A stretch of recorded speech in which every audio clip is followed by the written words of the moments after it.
Eu queria colocar a primeira matéria para vocês. Decisão de Alexandre de Moraes, olhem só, hein?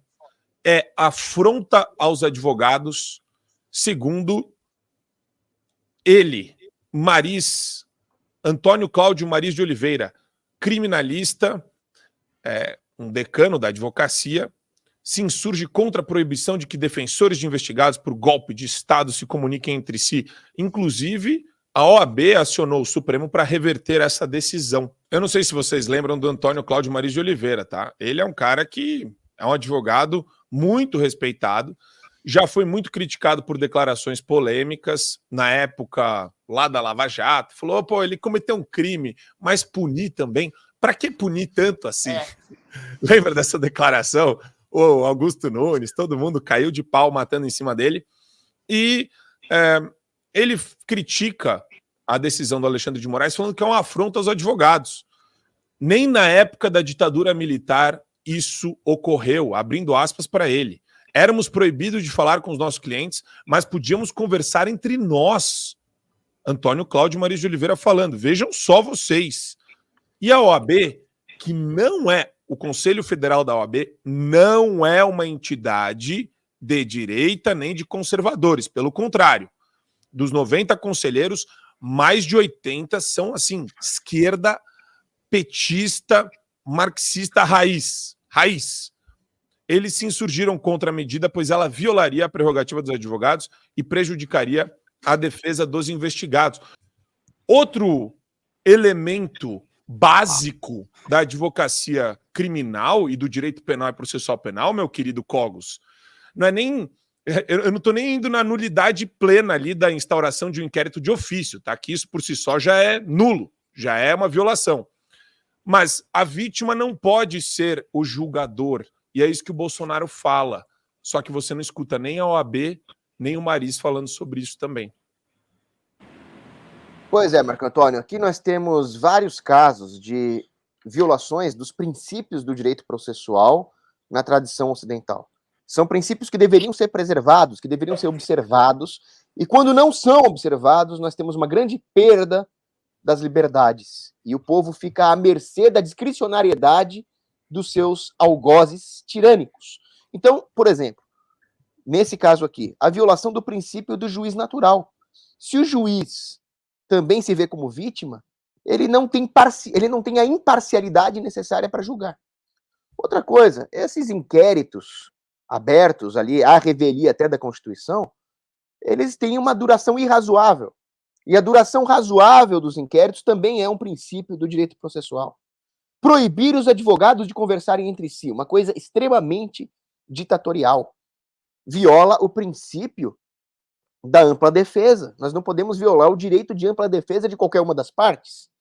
Nós temos ainda o princípio da paridade das armas. As duas partes devem estar em pé de igualdade perante o juiz, e claramente, quando nós não deixamos uma das partes ter comunicação com os seus representantes legais, ou mesmo comunicação entre os advogados, aqui é uma clara assimetria de poder que viola o princípio da paridade das armas. Então, quando nós temos aqui a total destruição dos princípios do direito processual, nós temos o terreno aberto totalmente para uma ditadura, para arbitrariedades. Isso não poderia acontecer. Isso sim é um atentado, mais do que um atentado às instituições, é um atentado aos fundamentos, aos alicerces da nossa civilização ocidental.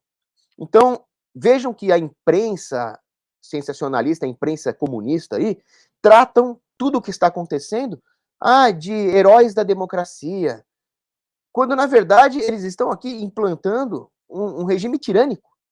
Então, o Václav Havel, que foi um dos líderes da Revolução de Veludo na antiga Tchecoslováquia, que combateu o comunismo, ele dizia, as palavras de Karl Marx, elas são um esclarecimento dos mecanismos sociais ou elas são o germen de uma tirania dos gulags, de mandar as pessoas para trabalhos forçados por motivos políticos. E aí o Václav Havel fala, são as duas coisas. Faz parte desse processo de implementar a tirania comunista as palavrinhas com grande apelo popular do Karl Marx. E hoje nós vemos a mesma coisa. As palavrinhas com apelo popular, defensor da democracia, etc.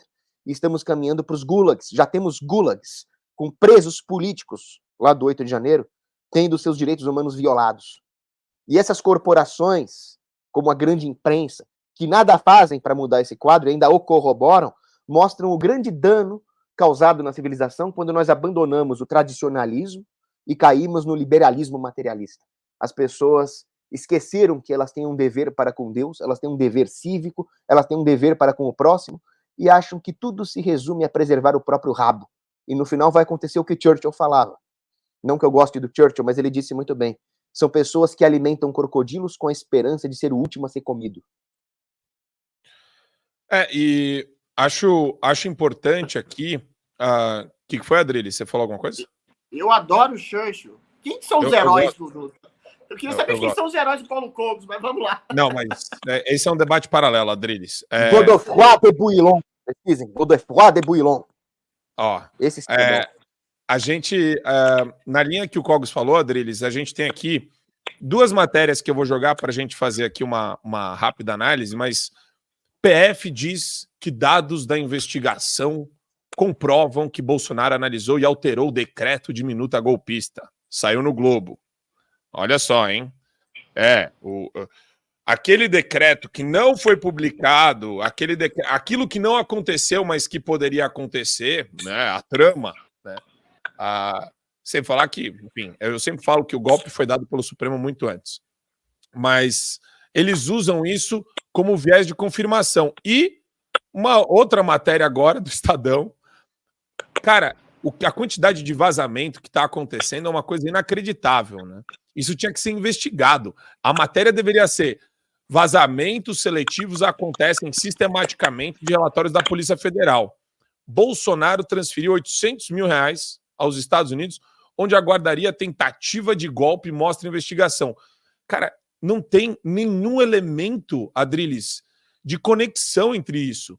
Eles ficam só usando isso como viés de confirmação para a narrativa que eles criaram.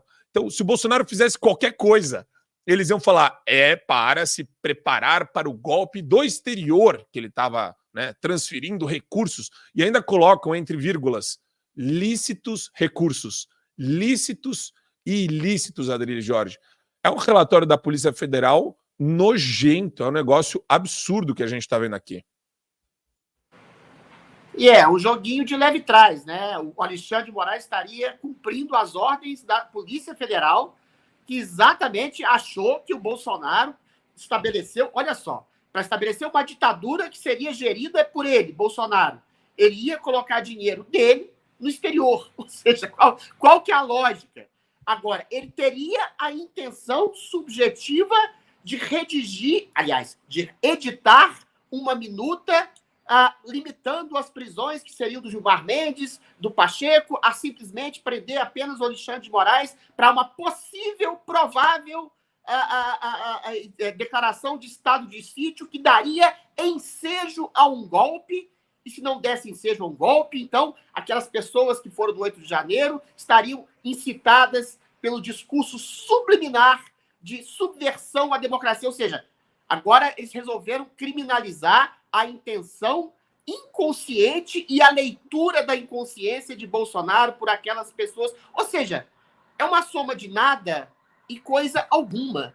Você tem exatamente não só a Constituição sendo rasgada, como a consciência e a lógica e o bom senso sendo rasgados. E eles são rasgados na frente de todo mundo, porque as pessoas têm medo de ter bom senso. O Alexandre de Moraes se comporta como aquela personagem, aquela fábula lá do La Rochefoucauld. O rei está nu. Só que se alguém dissesse que o rei está nu, essa pessoa vai presa, porque vai ser acusada de crítica acerba, leviana e antidemocrática às instituições. O Alexandre de Moraes e o STF inteiro se colocam, as pessoas do STF, os juízes do STF, se colocam no lugar das instituições. Agora, isso está sendo feito há muito tempo. Simplesmente o Bolsonaro é a cereja do bolo. Pessoas estão sendo presas, não têm acesso aos inquéritos, não têm acesso à acusação. O Bismarck, lá, nosso amigo lá do Hipócrates, foi preso, ninguém sabe por quê, ficou um mês numa solitária. O Cacique Sererê ficou meses e meses preso. Quer dizer, o Anderson Torres foi preso. Coitado, meio lelé da cuca, voltou dos Estados Unidos porque achou que aqui ia ter democracia. Foi em cana, porque estava de posse dessa bendita, maldita minuta. Minuta acontece de parar em ministro da Justiça, em presidente, o tempo inteiro.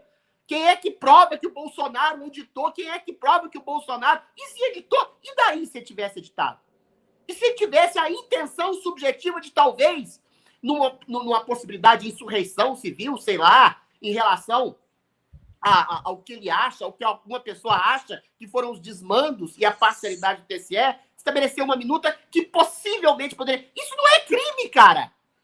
Se eu escrever um documento agora, Marco Antônio me paga mal, eu quero tirar o Marco Antônio da chefia do fio diário, eu tô sendo golpista? Não, eu tô escrevendo uma coisa da intenção subjetiva da minha consciência. Entendeu? Aí me irrita, o que me irrita é que esse tipo de coisa está acontecendo há anos. Inquéritos ilegais, imorais, que promovem prisões arbitrárias, eternas, sem justificação, sem primeira, segunda, terceira instância, todo mundo com foro privilegiado, que é um foro desprivilegiado. Eu estou no foro privilegiado, eu não sou deputado, não sou senador, não sou vereador, não sou nada. Por que eu estou no foro privilegiado? Porque eu tenho uma ligação umbilical inconsciente com o Bolsonaro, e o Bolsonaro é golpista, e eu estou dando voz ao golpista do Bolsonaro, porque eu critiquei o TSE. Pelo amor de Deus, gente. Agora, me irrita exatamente a fala do Mariz, porque é como você bem disse, Marco Antônio. Aqui, a revolta é setorizada, é sindicalizada, e é de uma autarquia, de uma elite espúria. Agora, depois de 5 anos que gente está sendo presa, gente está sendo censurada, gente está sendo morta pela ditatória, não... Agora mexeu nos advogados. É igual o Marcel Varrado também. Deixa eu fazer uma crítica ao Marcel Varrado. Tudo bem, ele tem criticado a ditadura, mas chega agora e fala, não, porque é um absurdo. O presidente da Câmara não faz nada com os deputados. Não é só deputado, é cidadão, é jornalista, é influenciador. Tem uma senhora lá que teve um post lá criticando o TSE com 43 curtidas, que foi presa. Ou seja, é uma leviandade total. E aí o cara fica preocupado. O advogado, não, chegou do deputado. Aí o próprio Bolsonaro, deixa eu fazer uma crítica do Bolsonaro também. Agora ele vai fazer uma manifestação lá dia 25 de fevereiro, e eu bato palmas para ele. Mas ele devia ter feito ano passado. E tem gente sendo presa, tem gente sendo arrastada, gente sendo silenciada, gente sendo destruída. Não é agora, não. A tendência dele ser preso. É todo mundo. Então o Brasil parece, o Marco Antônio, do Bolsonaro, o Mariz, todo mundo. Parece, sabe o quê? Aquele poema do Martin Niemöller, aquele pastor luterano, que escreveu nos anos 30. Primeiro levaram os negros, eu não era negro, me calei. Depois levaram os judeus, eu não era judeu, me calei. Aí me levaram, não tinha ninguém a recorrer. É isso que o brasileiro é. Cada um na sua classe, cada um na sua vala, cada um no seu cantinho, e o resto que se ferra. O problema é que ditadura ferra todo mundo, meu filho. Então você tem que praticar uma coisa cristã, o Paulo Couto vai me ajudar aqui, chamada solidariedade, misericórdia, compaixão. Se você só enxerga o seu rabo ou a sua classe, você é um tremendo de um filho da puta. E aí sim, fora de Quaresma ou dentro dela, você vai pro inferno.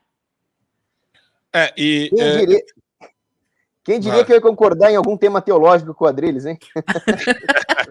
Mas solidariedade, todo mundo concorda. Para você ter acesso ao conteúdo integral do Fio Diário, é fundamental que você assine agora a plataforma e aproveite as condições que a gente tem promocionais para você ter todos os acessos aos programas. Adriles sobre tudo, Marco Antônio em Direita, Além do Ponto G, entrevistas com personalidades nacionais e internacionais, óbvio, Show da Manhã e várias outras atrações do Fio Diário.